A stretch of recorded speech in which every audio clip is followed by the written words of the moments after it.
सत श्री अकाल जी सारिਆਂ ਨੂੰ मैं मनमीत कौर हाजिर हाँ जी बी एस सैकंडरी की पंजाबी की क्लास के नाल बी एस सैकंडरी की साडी चल रही पंजाबी की क्लास के असीं कर रहे हैं जी तुहाडी मधकाल की चोरी पंजाबी कविता काव्य संग्रह। सो इस काव्य संग्रह के असीं शुरू किया होया जी वारिस शाह जी को साडे जिहड़े कवि है किचन प्रति वारिस शाह जी को वारिस शाह जी की लिखी हुई एक शाहकार रचना साडे कोल है हीर जो कि साडे इस सिलेबस के दर्ज है किस्सा हीर रांझे दा जिन्हां नूं उन्होंने हीर सलेख देना दिता है। सो ये जो किस्सा सी इसने वारिस शाह को बहुत ही ज़्यादा मशहूर जोड़ा सी कर चुका सी किसी भी तारीफ के मोहताज जोड़ा है वारिस शाह को नहीं रहने दिता सी। हीर जी है वारिस शाह को अमर जोड़ा है वह कर गई सी कि लोग कहते हैं कि वारिस जोड़ा वारिस शाह है उसने हीर को अमर कर दिता सी ते हीर जी है वो वारिस शाह को अमर कर चुकी सी। सो ये जो वारिस शाह जी का लिखा हुआ जोड़ा किस्सा हीर है जिस जो कि साडी बुक है उस दर्ज किया गया है। इस किस्से के कुछ अंश साडी इस बुक के सिलेबस में दर्ज किए गए हैं जिन्होंने असी शुरुआत की सी जी कि किस तरह जो तीनों रांझा है रांझे के जोड़े पिता मौजूद की जी मौत हो चुकी है रांझे के जोड़े भरा ते भरजाइयां हैं किस तरह उसको बहुत ही ज़्यादा तंग परेशान करते हैं भाइयों के द्वारा चंगी जमीन अपने हिस्से करवा दी गई है बंजर जमीन रांझे के हिस्से आ गई है। भाबियां हर रोज़ रांझे को ताने मेने मारदियां हैं कि उन्होंने कलंक जोड़ा है लगा हुआ है। सो इस तरह भाबियां दे ताने मेनिया तो तंग आके रांझा जोड़ा है वो एक दिन घर छड्ड के जाने को तैयार हो जाता है। जो रांझे के भरावां नूं इस गल का पता लगता है तो उसनूं रोकते भी हैं पर रांझा नहीं रुकता ते जिहड़ा है अपना जिहड़ा पिंड है तख्त हजारा छड्ड के जिहड़ा है वो चंद सियालां नूं तुर पैंदा है। सो भाबियां द्वारा मारे गए मेने को पूरा करने के लिए देखांगे कि तू कोल किहड़ा सियालां दी हीर ब्याह के लिआवेगा। सो भाबियां दे द्वारा मारे हुए इस मेने को पूरा करने के लिए तीनों जिहड़ा राजा है वो अपना जिहड़ा देश है तख्त हजारा छड्ड के चंद सियाला जिथों की जिहड़ी हीर है वो रहने वाली है उत्थे तो उधर वाल नूं तुर पैंदा है। जिस दिन जिहड़ा रांझा है वो अपना जिहड़ा पिंड है छड्ड के जा रहा है तो जाते समय रस्ते के विच जिहड़े हैं लोग जिहड़े हैं उसनूं पुछते हैं कि वो क्यों जिहड़ा वो कौन है कित्थों आया है क्यों वो अपना जिहड़ा घर बार है वो छड्ड के आ गया है। सो इस तरह जो रांझा है वो चलते चलते एक जोड़ा नहर के किनारे पहुँचता है नदी के कोल वो देखता है कि जोड़े मलाह हैं बैठे हैं तो नहर नदी के एक बहुत ही सोहना जोड़ा पलंग जोड़ा है बेड़ी के एक बहुत ही सोहना पलंग बिछा हुआ है। राजा जाके उस बेड़ी के जोड़ा लिखे हुए पलंग के उत्ते पैर जोड़ा है सौ जाता है तो ये पलंग जोड़ा हीर का है। जो हीर को हीर दियां सहेलियां तो एक खबर मिलती है तो वह हाथ में शंका फड़ के अपन 60 सहेलियां के नाल बाहों का ही जोड़ा है राजे को मारन के लिए आती है। तो जो हीर जी है राजे को मारन लगती है तो राजे का राजा अपने मुख तो पड़ता जोड़ा है कपड़ा जोड़ा उतारता है तो उसके मुँहों हीर की खूबसूरती को देख के आप मुहारे ही शब्द निकल जाते हैं वाह सजन। बस इन्ना ही सुनते जी हीर है वो भी राजे के उत्ते उसकी खूबसूरती के उत्ते मोहित हो जाती है तो दोनों का जो आपस के प्यार है वो पै जाता है। सो राजा जोड़ा है हीर को कहता है कि वह मान नाल भरी हुई है तो जोड़ा है वो एक जोड़ा मेहमान के उत्ते जुल्म कर रही है उसको जिहा नहीं करना चाहिए सगों वो आए हुए मेहमान की जी सेवादारी सेवा जी है वो करनी चाहिए है।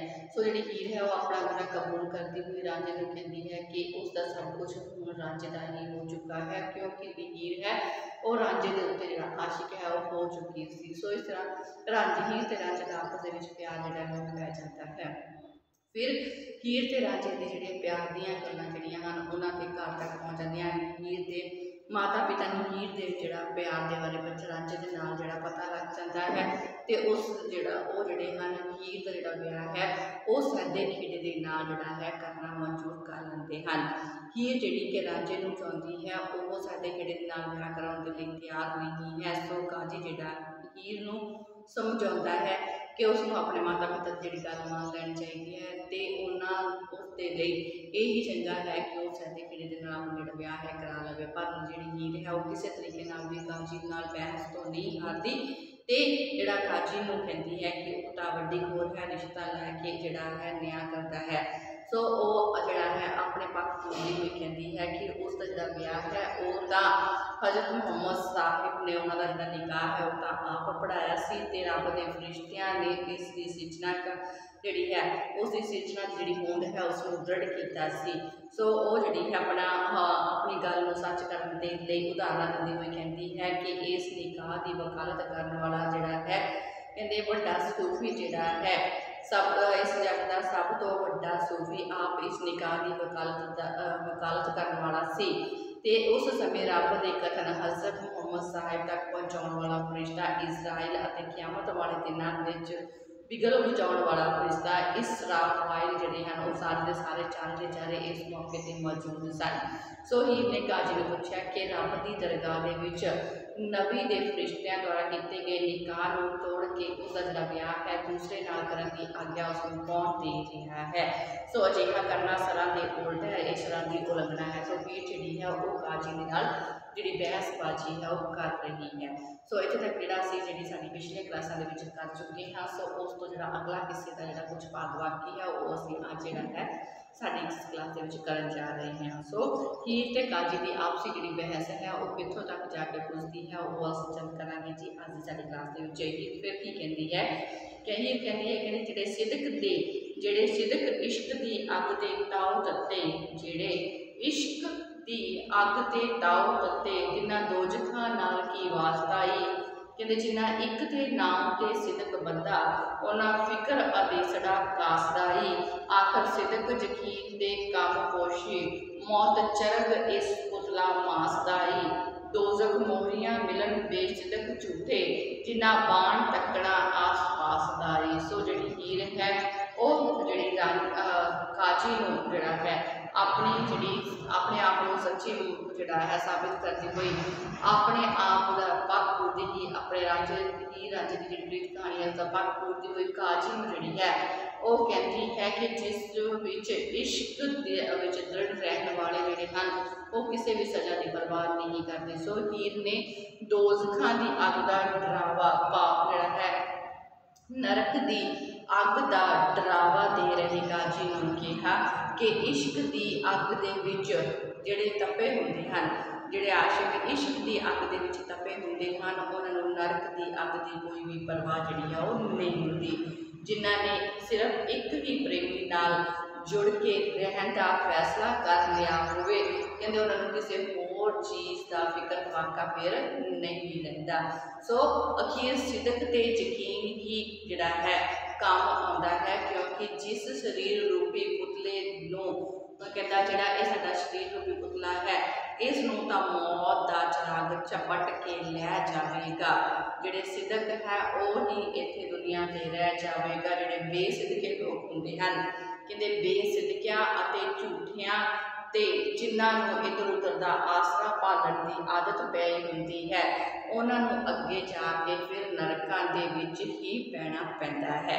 सो इस संसार तो उन्हों का ही पार उतारा होंदा है वो ही इस संसार तो पार लंघ सकते हैं जो सदा ही अपने सिदक दे विच पक्के रहते हैं ते जिन्होंने सिर्फ तो सिर्फ इको सज्जन प्रीतम का आसरा जोड़ा है वो तकिया होंदा है।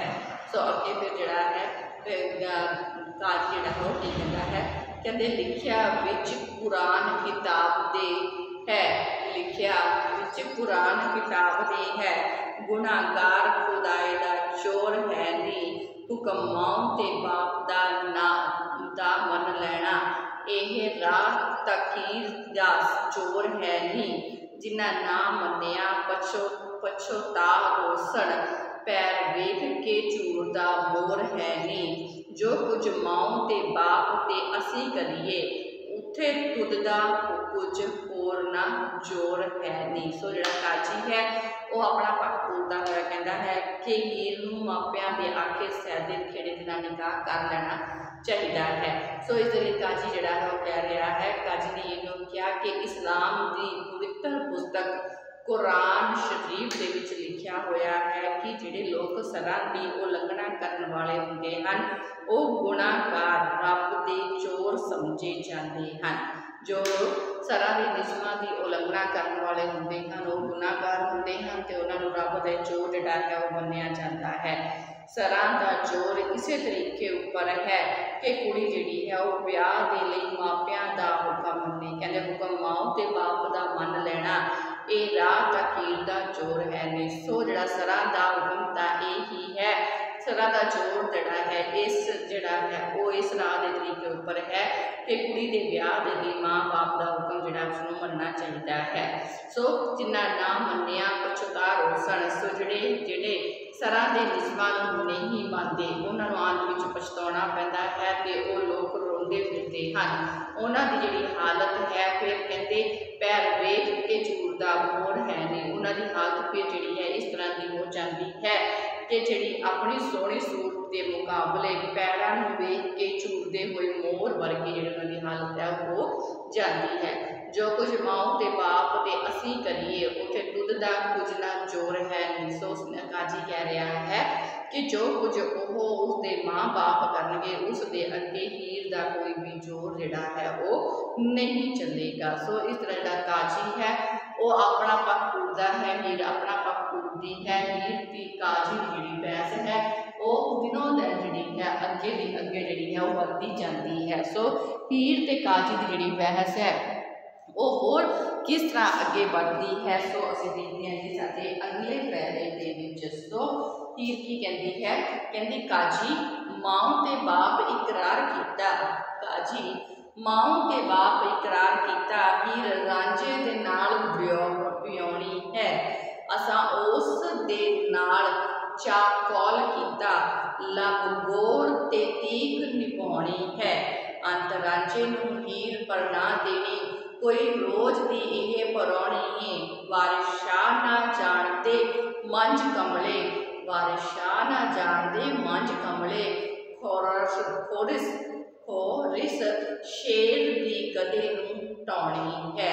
सो जिहड़ी हीर है वो काजी नूं फिर की कह रही है, कहंदी हीर जिहड़ी है काजी नूं कहंदी कि उसके माँ बाप ने उस दे नाल इकरार किया सी, वायदा किया सी कि हीर नूं रांझे दे नाल विआह दिता जावेगा। सो कहंदी मेरे माँ बाप ने मेरे नाल इकरार किया सी कि हीर नूं रांझे दे नाल विआह दिता जावेगा। इस दे नाल ही उसने भी आप भी रांझे दे नाल जिहड़ा है कौल इकरार जिहड़ा है वो कर लिया सी। सो इस करके उसने आप भी रांझे दे नाल इकरार किया सी कि वो आओ अपना प्यार जिहड़ा है कबरां दे मूँह तक मतलब जिहड़ा है मरण तक जिहड़ा अपना प्यार है वो रांझे दे नाल निभावेगी। सो जो हीर के माँ बाप ने उसका इकरार किया सी कि हीर जिहड़ी है वो रांझे नाल विआह दित्ती जावेगी तां हीर कहंदी है काजी मैं भी रांझे नाल जिहड़ा सी वायदा किया सी, मैं भी उस नाल इकरार किया सी कि वो मरण तक कबरां तक उसका साथ निभाएगी, मरण तक उसका साथ जिहड़ा है वो नहीं छड्डेगी। सो वो अपने आप उस नाल अपने प्यार नूं जिहड़ा है मरण तक निभावेगी। उसके मापे कहते सन कि हीर का जीवन हुण थोड़े चिर दा जापदा है, इस करके अखीर उसनूं रांझे दे नाल ही विआह दिता जावेगा। पर उन्हां अद्धे पागलां ने पर कहती उन्हां अद्धे पागलां ने उसका रांझे दे नाल विआह ना करके जिहड़ा कहते उसनूं उसकी जिहड़ी शेर रूपी खुराक है वो एक गधे दे अगे तार दित्ती है। पर कहते पता नहीं की कारण होया उसके माता पिता जिहड़े हन वो अपने कीते हुए इकरार तो बदल गए हैं ते उन्होंने उस जिहड़ी हीर है उसका रांझे दे नाल विआह ना करके एक शेर की खुराक जिहड़ी सी उसनूं एक गधे दे अगे रख दिता है। सो इस तरह जिहड़ा है हीर ते काजी की आपस विच बहस जिहड़ी है वो जारी है। अगे चलते हैं जी, कहते कुरब विच दरगाह दे तिन्नां नूं है जिहड़े हक दे नाल निकाहणगे। सो कहते कुरब विच दरगाह दे तिन्नां नूं है जिहड़े हक दे नाल निकाहणगे। माओ बाप दे हुक्म विच चल जे बहुत जोग दे नाल विआहणगे। कहते जिहड़े शर्म थो जान बेहुक्म होए विच हवीए दोजखे लाहिणगे। जिहड़े हक दे नाल प्यार वंडण 8 फिश्त भी उन्हां दे चाहिणगे। जिहड़े नाल तकबरी आकड़ करनगे वांग ईंद दे बकरे ढाहिणगे। कहते तन पाल के जिन्ना खुर पूरी कीती अगे अग दे आकीबत ढाहिणगे। वारिस शाह मियाँ जड़े बहुत सियाणे कांग वांग पलाक विच फाहिणगे। सो जिहड़ा काजी है वो अपना पूरदा होया हीर नूं समझाउण दा यतन कर रहा है। हीर ने काजी नूं कहा कि रब की दरगाह की नेड़ता तो उन्होंने प्राप्त होंगी है। सो सॉरी काजी जिहड़ा है वो हीर नूं कह रहा है कि वह संभल जाए क्योंकि रब की दरगाह की नेड़ता तो उन्होंने ही प्राप्त होंगी है जिहड़े निस्मां के अनुसार ब्याहे जाते हैं। कुरब विच दरगाह के तिन्हां नूं जिहड़े हक के नाल निकाहणगे। जिहड़े सरां दे निस्मां के अनुसार ब्याहे जाते हैं उन्होंने ही रब की दरगाह की नेड़ता जिहड़ी है वो प्राप्त होंदी है। माँ बाप के हुक्म दे विच चल वो जोग दे नाल विआहणगे। जिहड़े माँ बाप के हुक्म दे विच रहिंदे हन उन्हां नूं बहुत ही साज स्वाद दे नाल विआहिया जांदा है। कहंदे जिहड़े शरअ तो जान बेहुक्म होए विच हावीए दोजके आवणगे ते जिहड़े अपने धर्म के नियमां तो बाहर हो जाते हैं उन्होंने घोर नरक दे विच सुटिया जाता है। जिहड़े धर्म के नाल प्यार रखते हैं उन्होंने 8 स्वर्गां विच पसंद किया जाता है। जिहड़े हक के नाल विआह वंडण कहते 8 पिछतां भी उन्हां चाहणगे। जिहड़े लोग धर्म के नाल प्यार रखते हैं उन्होंने 8 स्वर्गां दे विच पसंद जिहड़ा है वो किया जाता है। कहते जिहड़े नाल तकबरी आकड़नगे वांग ईद दे बकरे ढाहिणगे। सो जिहड़े हंकार करते हैं आकड़ रखते हैं उन्होंने ईद के बकरे के वांग जिहड़ा है ढा के वड्ढिया जाता कोहिया जाता है। तो जिहड़े अपने शरीर नूं पाल के हैंकड़ रखते हैं आकड़ रखते हैं उन्होंने अंत वेले जिहड़ा है कहते अग विच ढा के साड़ दिता जाता है। सो वारिस शाह जिहड़ा कहता है वारिस शाह मियाँ जिहड़े बहुत सियाणे कांग वांग पलक दे फाहिणगे। वारिस शाह कहता है कि काजी दीयां गल्लां करन वर्गे काजी ये गल्लां कहता होया अपने आप को बहुत सियाणा जिहड़ा है वो साबित करने की कोशिश कर रहा है। सो काजी इन्हां गल्लां राही अपने आप को बहुत सियाणा साबित करने की कोशिश करता है। तो वारिस शाह कहता है कि उहदे वर्गे सियाणे फिर अखीर ते जिहड़ा है गंदगी के उत्ते ही डिगते हैं। अजिहे सियाणे जो अपने आप को बहुत चतुर चलाक सियाणा समझदा है सियाणे मनते हैं वो फिर अखीर नूं कहता गंदगी के उत्ते ही बैठते हैं फसते हैं। सो इस तरह जिहड़ा काजी है उसके बारे में जिहड़ी गलबात है वो वारिस शाह कर रहा है। सो अगे जिहड़ा है चलते हैं कि हीर जिहड़ी है वो काजी नूं की कहती है। कहते हीर कह रही है जिहड़े एक दे नाम ते महब होए जिहड़े एक दे नाम ते महब होए मंजूर खुदाई दे राह दे ने। कहते जिन्ना सिदक यकीन तक तहकीक किया तिन्ना फिक्र अंदेशड़े काहदे ने। जिन्ना नाल महबूब दा विरद किया उन्ना साहिब मरतबा चाहदे ने। जिहड़े रिश्वतां खा के हक रोड़न वो चोर उचकड़े राह दे ने। एक कुरान मस्जिद दे माई ने जिहड़े शेयर मियाँ वारिस शाह दे ने। सो जिहड़ी हीर है वो सरां दे नियमां की उलंघना करने वाले जिहड़ा है उन्होंने कहती है कि जिहड़ियां सजावां तो मिलण की गल करदा है काजी इन्हां तो असीं डरन वाले नहीं हाँ। सो हीर जिहड़ी है वो काजी नूं कहती है कि जिहड़े इक्को प्रेमी के नाम ते कुर्बान हो जाते हैं वो खुदा के राह उत्ते तुरन वाले मन्ने जाते हैं। जिहड़े एक दे नाम ते महब होवे मंजूर खुदा के राह दे ने। सो कहते जिहड़े एक प्रेमी के नाम ते कुर्बान हो जाते हैं खुदा के राह ते तुरन वाले मन्ने जाते हैं। जिहड़े अपने प्यार के विच सिदक ते यकीन नूं सच करके जानते हैं वो रब की दरगाह दे विच प्रवान किए जाते हैं। जिहड़े इक्को प्रीतम के राह नूं सही मनते हैं उन्होंने किसी चीज़ का भी फिर फिक्र जिहड़ा है फिक्र फाका नहीं होंदा। जिन्ना एक दा राह दुरुस्त किया तिन्ना फिक्र अंदेसड़े कासदे ने। जिन्होंने सिर्फ एक है जिन्हों ने सिर्फ कहते एक प्रीतम के राह को सही मनिया होवे उन्होंने किसी चीज़ का फिक्र फाका नहीं रहिंदा। जिहड़े अपने प्यारे के नाम का जाप करते हैं कहते वो ਉਹ ਵਡਿਆਈ ਦਰਜੇ ਦੇ ਮਾਲਕ ਹੁੰਦੇ ਹਨ। ਜਿਨ੍ਹਾਂ ਨਾਮ ਮਹਿਬੂਬ ਦਾ ਬਿਰਧ ਕੀਤਾ ਉਹ ਸਾਹਿਬ ਮਰਤਬਾ ਚਾਹਤੇ ਨੇ। ਕਹਿੰਦੇ ਉਹ ਜਿਹੜੇ ਲੋਕ ਸਿਰਫ ਤੇ ਸਿਰਫ ਇੱਕ ਹੀ ਮਾਲਕ ਦੀ ਵਡਿਆਈ ਕਰਦੇ ਹਨ, ਕਹਿੰਦੇ ਜਿਹੜੇ ਆਪਣੇ ਪਿਆਰ ਦੇ ਨਾਮ ਦਾ ਜਾਪ ਕਰਦੇ ਹਨ ਉਹ ਵਡਿਆਈ ਦੇ ਦਰਜੇ ਦੇ ਮਾਲਕ ਹੁੰਦੇ ਹਨ। ਪਰੰਤੂ ਇਸ ਦੇ ਉਲਟ ਕਾਜੀ ਵਰਗੇ ਜਿਹੜੇ ਲੋਕ ਹੁੰਦੇ ਹਨ ਜੋ ਰਿਸ਼ਵਤਾਂ ਲੈਂਦੇ ਹਨ, ਜਿਹੜੇ ਰਿਸ਼ਵਤਾਂ ਖਾ ਕੇ ਹੱਕ ਲੋੜਨ, ਜਿਹੜੇ ਰਿਸ਼ਵਤਾਂ ਖਾ ਕੇ ਅਗਲੇ ਦਾ ਹੱਕ ਗਵਾ ਦਿੰਦੇ ਹਨ, ਉਹ ਰਾਹ ਦੇ ਵਿੱਚ ਧੱਕੇ ਮਾਰਨ ਵਾਲੇ ਚੋਰ ਜਿਹੜੇ ਹੁੰਦੇ ਹਨ ਉਹ ਚੱਕੇ ਹੁੰਦੇ ਹਨ। ਵਾਰਿਸ ਸ਼ਾਹ ਕਹਿੰਦਾ ਹੈ ਕਿ ਅਜਿਹੇ ਜਿਹੜੀਆਂ ਗੱਲਾਂ ਕਰਕੇ ਆਪਣੇ ਸ਼ੇਰਾਂ ਵਿੱਚ ਕਹੀਆਂ ਸਨ, ਜਿਹੜੀਆਂ ਗੱਲਾਂ ਮੈਂ ਆਪਣੇ ਸ਼ੇਰਾਂ ਵਿੱਚ ਕਹੀਆਂ ਸਨ ਉਹ ਸਧਾਰਨ ਨਹੀਂ ਸਗੋਂ ਕੁਰਾਨ ਸ਼ਰੀਫ ਦੇ ਭਾਵ ਅਰਥ ਹਨ। ਅਰਥਾਤ ਇਹ ਗੱਲਾਂ ਕੁਰਾਨ ਸ਼ਰੀਫ ਦੇ ਵਿੱਚ ਹੀ ਕਹੀਆਂ ਗਈਆਂ ਹਨ। ਸੋ ਵਾਰਿਸ ਸ਼ਾਹ ਜਿਹੜਾ ਹੈ ਉਹ ਕਹਿ ਰਿਹਾ ਹੈ ਕਿ ਇਹ ਕਾਜੀ ਜਿਹੜੀਆਂ ਗੱਲਾਂ ਮੈਂ ਕਹੀਆਂ ਹਨ ਉਹ ਜਿਹੜੀਆਂ ਇੱਕ ਸ਼ੇਅਰ ਨਹੀਂ ਹਨ, ਉਹ ਤਾਂ ਕੁਰਾਨ ਸ਼ਰੀਫ ਦੇ ਵਿੱਚ ਕੀਤੀਆਂ ਗਈਆਂ ਜਿਹੜੀਆਂ ਗੱਲਾਂ ਹਨ। ਸੋ ਉਹਨਾਂ ਨੂੰ ਸਮਝ ਲੈਣਾ ਚਾਹੀਦਾ ਹੈ। ਸੋ ਚੱਲਦੇ ਹਾਂ।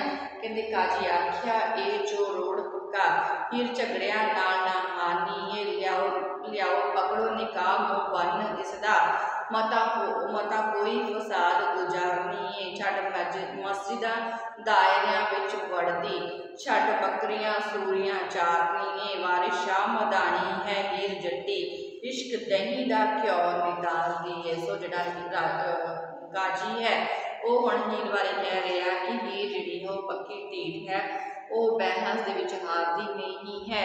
ਇਹ ਕਿਤੇ ਨਾ ਹੋ ਜਾਵੇ ਕਿ ਉਹ ਕੋਈ ਫਸਾਦ ਖੜਾ ਕਰ ਦੇਵੇ। ਸੋ ਇਸ ਕਰਕੇ ਉਸਦਾ ਮੂੰਹ ਬੰਨ੍ਹ ਕੇ ਲਿਆਂਦਾ ਜਾਵੇ ਤੇ ਉਸ ਤੋਂ ਨਿਕਾਹ ਪੜਾ ਦਿੱਤਾ ਜਾਵੇ। ਸੋ ਇਸ ਪਵਿੱਤਰ ਮਸਜਿਦਾਂ ਨੂੰ ਛੱਡ ਕੇ ਨਸ ਪਾਣੀ ਕਰਕੇ ਗੱਪ ਛੱਪ ਮਾਰਨ ਦੀਆਂ ਥਾਵਾਂ ਦਾਇਰਿਆਂ ਵਿੱਚ ਜਾਂਦੀਆਂ ਹਨ ਤੇ ਬੱਕਰੀਆਂ ਨੂੰ ਛੱਡ ਕੇ ਸੂਰੀਆਂ ਚਾਰਦੀਆਂ ਹਨ। ਅਰਥਾਤ ਕਹਿੰਦੇ ਧਰਮ ਦਾ ਤਿਆਗ ਕਰਕੇ ਅਧਰਮ ਕਮਾਉਂਦੀਆਂ ਹਨ। ਫਿਰ ਅਜਿਹੀਆਂ ਪਵਿੱਤਰ ਜਿਹੜੇ ਹਨ ਕਹਿੰਦੇ ਉਹ ਹੀਰ ਬਾਰੇ ਕਹਿੰਦਾ ਹੈ ਕਿ ਇਹ ਪਵਿੱਤਰ ਮਸਜਿਦਾਂ ਨੂੰ ਛੱਡ ਕੇ ਨਸ ਪਾਣੀਆਂ ਕਰਨ ਅਤੇ ਗੱਪ ਛੱਪ ਮਾਰਨ ਦੀਆਂ ਥਾਵਾਂ ਦਰਿਆਵਾਂ ਵੱਲ ਜਾਂਦੀਆਂ ਹਨ, ਬੱਕਰੀਆਂ ਨੂੰ ਛੱਡ ਕੇ ਸੂਰੀਆਂ ਚਾਰਦੀਆਂ ਹਨ। ਅਰਥਾਤ ਧਰਮ ਦਾ ਤਿਆਗ ਕਰਕੇ ਅਧਰਮ ਕਮਾਉਂਦੀਆਂ ਹਨ। ਵਾਰਿਸ ਸ਼ਾਹ ਕਹਿੰਦਾ ਹੈ ਕਿ ਹੀਰ ਜੱਟੀ ਦਾ ਮਦਾਨੀ ਵਾਂਗ ਸੀ ਜੋ ਇਸ਼ਕ ਦੇ ਦਹੀਂ ਨੂੰ ਰਿੜਕ ਕੇ ਉਸ ਵਿੱਚੋਂ ਮੱਖਣ ਕੱਢ ਕੇ ਫਿਰ ਉਸ ਵਿੱਚੋਂ ਘਿਓ ਨਿਤਾਰ ਕੇ ਦਿਖਾ ਰਹੀ ਸੀ ਤੇ ਕਾਜੀ ਨੂੰ ਨਿਰ ਉੱਤਰ ਕਰ ਰਹੀ ਸੀ। ਸੋ ਇਸ ਤਰ੍ਹਾਂ ਜਿਹੜਾ ਵਾਰਿਸ ਸ਼ਾਹ ਹੈ ਉਹ ਹੀਰ ਦੇ ਬਾਰੇ ਵਿੱਚ ਗੱਲ ਕਰ ਰਿਹਾ ਹੈ ਕਿ ਹੀਰ ਜਿਹੜੀ ਸੀ ਆਪਣੇ ਸਿਦਕ ਦੇ ਵਿੱਚ ਪੂਰੀ ਤਰ੍ਹਾਂ ਪੱਕੀ ਸੀ। ਸੋ ਲਾਸਟ ਕਹਿੰਦਾ ਕਾਜੀ ਬੰਨ ਨਿਕਾਹ ਕੇ ਤੇ ਘੱਟ ਡੋਲੀ ਨਾਲ ਖੇੜਿਆਂ ਦੇ ਦੀ ਦਿੱਤੀ ਤੋਰ ਮੀਆਂ, ਤੇਵਰ ਮੇਵਰਾਂ ਨਾਲ ਚੜਾਓ ਗਹਿਣੇ, ਦਮ ਦੌਲਤਾਂ ਨੇਮਤਾਂ ਹੋਰ ਮੀਆਂ, ਟਮਕ ਮਹੀਂ ਤੇ ਕੋਰੜੇ ਊਂਠ ਦਿੱਤੇ, ਗਹਿਣਾ ਫਤਰਾ ਟਿਕਰਾ ਢੇਰ ਮੀਆਂ, ਹੀਰ ਖੇੜਿਆਂ ਦੇ ਨਾਲ ਟੁਰੇ ਮੁੱਲੇ, ਪਿਆ ਪਿੰਡ ਦੇ ਵਿੱਚ ਸ਼ੋਰ ਮੀਆਂ, ਖੇੜੇ ਨਿਤ ਨੂੰ ਕਿੰਨ ਕੇ ਰਵਾ ਹੋਏ ਜਿਵੇਂ ਮਾਲ ਨੂੰ ਵੱਗੇ ਚੋਰ ਮੀਆਂ। ਸੋ ਜਿਹੜਾ ਹੀਰ ਹੈ ਉਸਦਾ ਵਿਆਹ ਜਿਹੜਾ ਹੈ ਜ਼ਬਰਦਸਤੀ ਹੀਰ ਦਾ ਨਿਕਾਹ ਜਿਹੜਾ ਹੈ ਉਹ ਸੈਦੇ ਖੇੜੇ ਨਾਲ ਕਰ ਦਿੱਤਾ ਜਾਂਦਾ ਹੈ ਤੇ ਉਸ ਨੂੰ ਡੋਲੀ ਪਾ ਕੇ ਖੇੜਿਆਂ ਦੇ ਨਾਲ ਤੋੜ ਦਿੱਤਾ ਜਾਂਦਾ ਹੈ। ਉਸ ਨੂੰ ਦਾਜ ਦੇ ਵਿੱਚ ਤੇਵਰ ਮੇਵਰ ਚੜਾਓ ਗਹਿਣੇ ਧਨ ਦੌਲਤ ਟਮਕ ਮੱਝਾਂ ਘੋੜੇ ਊਂਠ ਗਹਿਣੇ ਕੱਟਾ ਬਲਦ ਟੱਕੇ ਅਤੇ ਹੋਰ ਬਹੁਤ ਸਾਰੀਆਂ ਸੁਗਾਤਾਂ ਜਿਹੜੀਆਂ ਹਨ ਉਹ ਦਿੱਤੀਆਂ ਗਈਆਂ ਹਨ। ਹੀਰ ਖੇੜਿਆਂ ਦੇ ਨਾਲ ਤੁਰਨ ਲਈ ਬਿਲਕੁਲ ਵੀ ਤਿਆਰ ਨਹੀਂ ਸੀ। ਇਸ ਸੰਬੰਧ ਦੇ ਵਿੱਚ ਸਾਰੇ ਪਿੰਡ ਦੇ ਵਿੱਚ ਰੌਲਾ ਪੈ ਜਾਂਦਾ ਹੈ। ਖੇੜੇ ਹੀਰ ਨੂੰ ਜ਼ਬਰਦਸਤੀ ਆਪਣੇ ਨਾਲ ਲੈ ਕੇ ਤੁਰ ਜਾਂਦੇ ਹਨ ਤੇ ਉਸ ਤਰ੍ਹਾਂ ਹੁੰਦਾ ਹੈ ਜਿਵੇਂ ਪਸ਼ੂਆਂ ਦੇ ਪੱਗ ਨੂੰ ਜਿਹੜਾ ਹੈ ਕੋਈ ਲੈ ਤੁਰਦਾ ਹੋਵੇ। ਸੋ ਹੀਰ ਜਿਹੜੀ ਹੈ ਉਸਦਾ ਵਿਆਹ ਜਿਹੜਾ ਹੈ ਉਹ ਸੈਦੇ ਖੇੜੇ ਦੇ ਨਾਲ ਜ਼ਬਰਦਸਤੀ ਨਿਕਾਹ ਜਿਹੜਾ ਹੈ ਕਰ ਦਿੱਤਾ ਗਿਆ ਹੈ। ਸੋ ਅੱਜ ਦੀ ਕਲਾਸ ਦੇ ਵਿੱਚ ਅਸੀਂ ਇੰਨਾ ਹੀ ਕਰਾਂਗੇ। ਜੋ ਬਾਕੀ ਰਹਿ ਚੁੱਕਾ ਹੈ ਉਹ ਅਸੀਂ ਸਾਡੀ ਅਗਲੀ ਕਲਾਸ ਦੇ ਵਿੱਚ ਕਰਾਂਗੇ। ਸੋ ਅੱਜ ਦੀ ਕਲਾਸ ਇੱਥੇ ਸਮਾਪਤ ਹੁੰਦੀ ਹੈ। ਧੰਨਵਾਦ ਜੀ।